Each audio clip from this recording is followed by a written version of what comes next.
What if I told you every new swing method has already done before, and the only difference today is branding? In yesterday's video on the Juju swing, I saw tons of comments asking, is this really new, or this looks like XXX? And honestly, you're right, that's exactly what led to today's video. Now typically Saturdays are my day off, but I got so many comments I had to fire up an emergency video, so this one might be a little shorter than usual, but I think it's an important one. We're gonna look at a few swings from both the past and the present to drive this point home that there are no secrets, no fads, and no real methods, just recycled ideas with better marketing. Because the golf swing has not changed much because it can't change. The body only moves a certain way, and when you really study it, it's all been done before. And if you do like this kind of content, make sure you leave a like. It really helps spread the word. Drop a comment if you can with your favorite unorthodox swing, and if you're new here, consider subscribing. And if you'd really like to support the channel even further, we offer channel memberships to help keep content like this going strong. But let's check this out. So first of all, let me thank everybody for being so engaged in the videos. Tons of comments. I love the comments. I love looking at how you guys are looking at the golf industry and the instruction business and the swing. So keep up with that stuff because it helps me move the needle to where you want more videos to be shown. So after reading and some of these people saying, yes, this looks kind of like this person, so I wanted to wear some tin foil on my hat, but we don't have it in the kitchen, so this is the closest thing I can get. Now the reason this is a little tin foil like is because we're going to take a look at older swings dating back a few generations ago and start to look at some of the same motions that we see making a comeback now in certain areas, and they will go away again and then they'll come back again. Just like the fashion industry, we see clothes come and go that were in season 2-3 decades ago. The same thing happens in golf. So while I'm talking, there's a bunch of videos playing right now of the swings we're going to look at. We're not going to do too deep of a dive with every single one of them, but we're going to just take a look at the way the club face moves, the way the path of the hands move, and we can see some similarities that's all over the internet right now. But in order to get like that, you have to do a paywall system to find those secrets. And again, there are no secrets to the game of golf. Please take anything away from this video. You might not like the way I talk, the way I dress, but take this away from this video. There is no such thing as secrets, only what works for you based on how your body's built, based on that very first golf swing that you ever took in your life. That is your DNA swing, and that is what you have to work with. You can't change that. But let's deep dive a little further. Okay, so first on the screen, we got Raymond Floyd, and keep in mind, my software is on this screen and the camera's here, so if I'm looking this way, now you'll know why. So things to look for today is just to look at basically how the club moves. Now you'll notice that every one of these golf professionals, when they strike the golf ball, if you freeze frame them right at impact and lay them right next to each other, they look fairly identical in terms of rotation and tilting. Now some might have more rotation, less rotation, some might have more tilt, less tilt. That all has to do with their body's ability,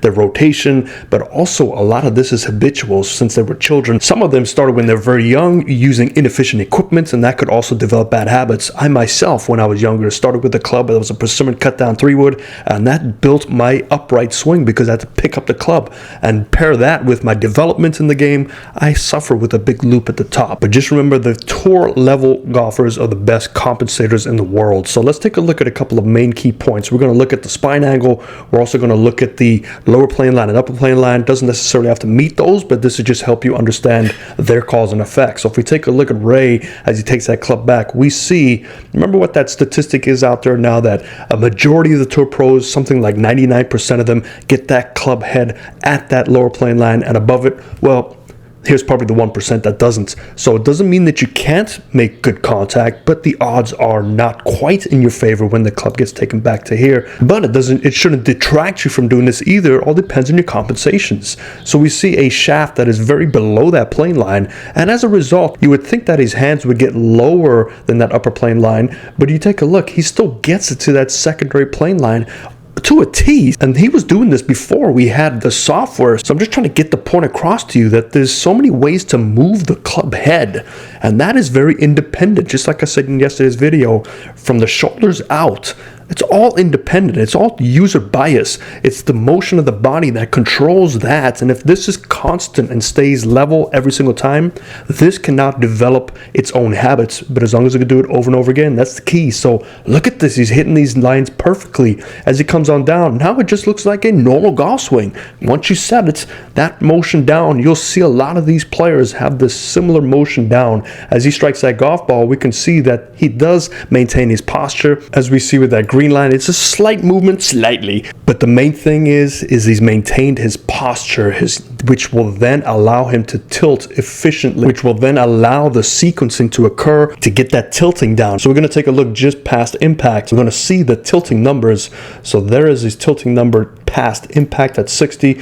We go to the top of his swing and we're going to find out his tilting numbers at the top, and we can see that Raymond had to tilt a lot more, and it could be because he got slightly closer to the golf ball, requiring to tilt more to help those hands not get jammed. So cause and effect. Next up, we got Lee Trevino. Now, I did a full swing analysis on Lee. If you're interested in that, go check it out somewhere on the channel. Just type in Lee Trevino and he'll pop up. Lee's name was dropped last night in the comments section, but we're going to take a look at it's not quite like the Juju swing, not as exaggerated, but he definitely took his hands up quicker to get to that secondary plane line. Now let's take a look. Did he get to that secondary plane line? Look at that. Now, no, this camera's slightly at a 7 o'clock angle, but look at that. He got to that secondary plane line perfectly again. He's maintaining his posture. Now Lee, without getting in too much detail, definitely sat down, pulled his body back to allow him to tilt a lot, very much so. I think he's probably the most extreme tilt in his day. But take a look at this as he strikes that golf ball down. And right at impact, what do we see again?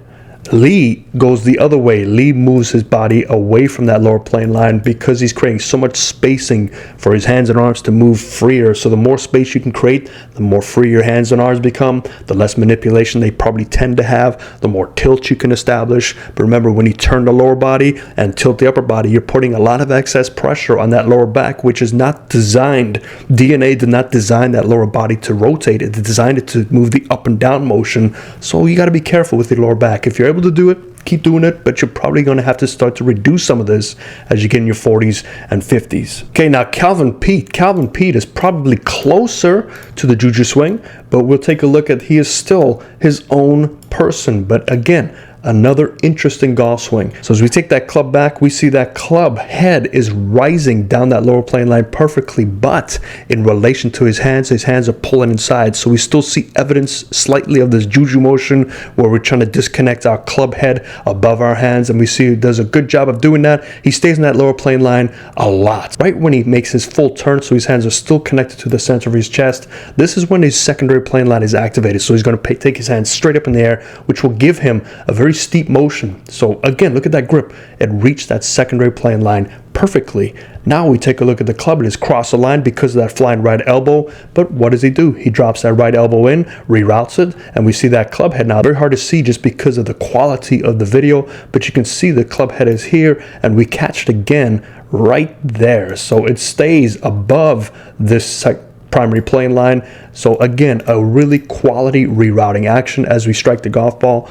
What's his spine angle doing? It's staying level to his setup.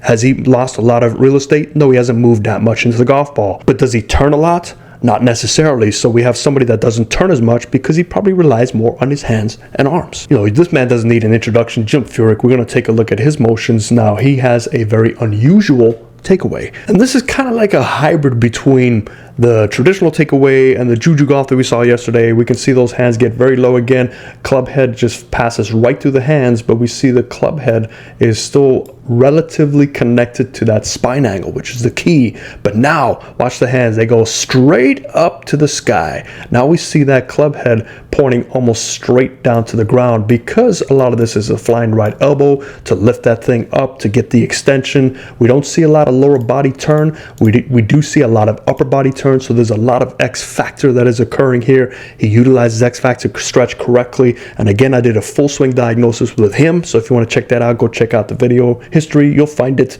and we take a look at this rerouting action. So lower body goes, upper body stays back. Now all of a sudden, look at that. It's connected to that top plane line. So he gets there a little later than the other professionals. But as we come on down into it, we can see that the club head will go right through the hands as we strike the golf ball. Look at his shoulder tilt. Look at his spine angle. Look at that back brace line. So again, This is what they share in common with everybody at that elite level. They're all able to stay in their posture throughout their swing. Who cares what goes on over here? It's this that drives the golf swing and gives your arms and hands consistency. Okay, Kawa golf. Now this was the biggest controversy out there. Who copied who? Kawa copied this and Kawa copied Juju and Juju. Hey, two different places in the world. They probably found this idea and coined it for themselves. But we've got Miller Barber there to show you that probably neither one of them coined it. They just found the same thing that Miller found. But take a look at this. This is probably identical to the Kawa golf swing. We see that club face is definitely closed to his spine angle. We see the right elbow is going to flare up. Probably not as much as Juju, but as we take that club down, we see the right arm will drip down and release the club face. But again, look at the posture. Spine angle's the same way. Now he has a little bit more spacing than what I saw Juju have, but it's still the same idea going back and forth. But it all of these golf swings revolve around a steady and stable body. Okay, here is the man of the hour. Now this is proof that Kawa and Juju are not finding anything new. And this, I don't know when this was recorded. You can tell it's an older Miller, but this has been his swing for a long time, and I'm sure he wasn't the first one to find it. Again, the golf swing's been around for X amount of years. It's limited to your body. It's limited to the tool. We only swing one way. We can't float in the air and decide it's a new swing. We're very limited, so it has been done before. But take a look at this motion here. The lower plane, the upper plane, we're going to draw that spine angle, and we're also going to draw the back brace line. So let's take a look. We see the hands immediately stay on that lower plane line, and take a look here. Now we start to see some evidence of Juju and Kawa. We see the club face is closing down to the spine angle. We see the club face moving extremely up in there. So remember what he said yesterday about getting that shaft to match your spine angle? Miller did it before. We get to the top position. We see that right arm flying up. We see the whole left side lifting up because as we're turning and tilting, we need some space to create some leverage. So this is that leverage occurring. And we see the shoulders are doing a pretty good job of staying relative to his spine angle. Now we take a look at the downswing. Left heel plants down, right elbow tucks in, allow him to drop in the slot. And what do you notice here? It's right in between the two slots. As we start to drive down into impact, we see the rotation occur. We see the club head on that lower plane line. We see that release being struck. Now this one, I attribute that spine loss to the camera moving. The camera does slide slowly left, but we can start to see the evidence of it staying pretty good in its posture. As we strike that golf ball, we can see that he's in his posture. Here, clearly, the spine angle is still well in his past swing motion, and the release happens naturally and we come on up. So what can you take from this video? Well, it was an emergency video just based on the comments that you have, so leave more comments down below. This helps me direct the flow of videos that you wanted to see, or maybe that the community's wanting to go to. I do have some ideas in mind for this week, but remember, tomorrow we go live here 6 o'clock p.m. PST Standard Time, where I diagnose all the submissions I received. If you want to be included this Sunday, it is closed. We don't have any more spaces, but that doesn't mean you shouldn't send me videos because we do this every week. So info@liongolfacademy.com, that's the email. Send me your face on down the line, any history you have. Other than that, I will see you next time. I'm going to go enjoy the day. Fairways and greens.